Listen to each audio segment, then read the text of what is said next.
आज आपण मेथीची वडी बनवणार आहोत. तर त्याच्यासाठी हे मी डाळीचं पीठ घेतलं आहे. डाळीचं पीठ मी एका बाउलमध्ये काढून घेते.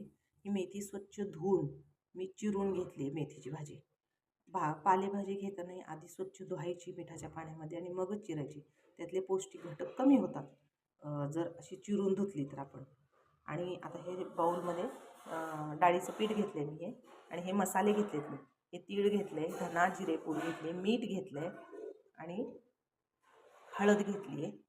आता ह्याच्यामध्ये हे सगळं मिक्स करून घ्यायचं आहे पिठामध्ये.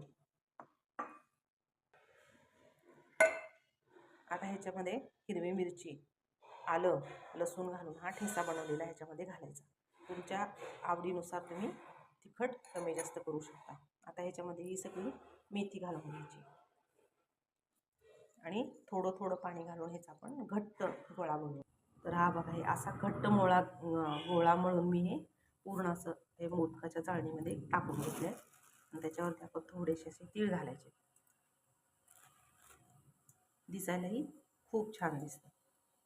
आता हे इथं पातेल्यात मी गरम पाणी करायला ठेवले, त्याच्यावरती मी वाफलायला ठेवते.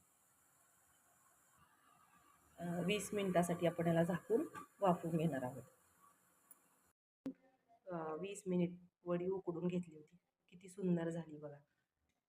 मस्तपैकी आपली अशी गुबगुबीत छान झालेली आहे. तर मी आता निर्लिपचा तवा ठेवला आहे, त्याच्यावरती थोडंसं तेल घालते.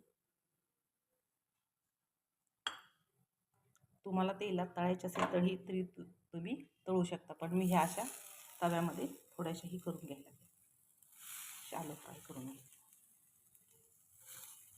तळत नाही मी. हे अशा खरपूस भाजून घेणार आहे मी दोन्ही बाजून.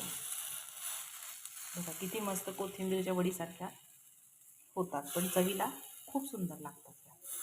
ह्या सगळ्या मी अशा ठेवून घेते. हे बघा किती सुंदर झालेले आहेत, एकदम क्रिस्पी झालेत बघा. बघा असे एकदम मऊ मऊ झालेले आहेत. जे मुलं मेथी वगैरे खात नाहीत तर त्यांच्यासाठी ही वडी बनवून तुम्ही त्यांच्या शरीरामध्ये ही मेथीची जाते असे केल्याने.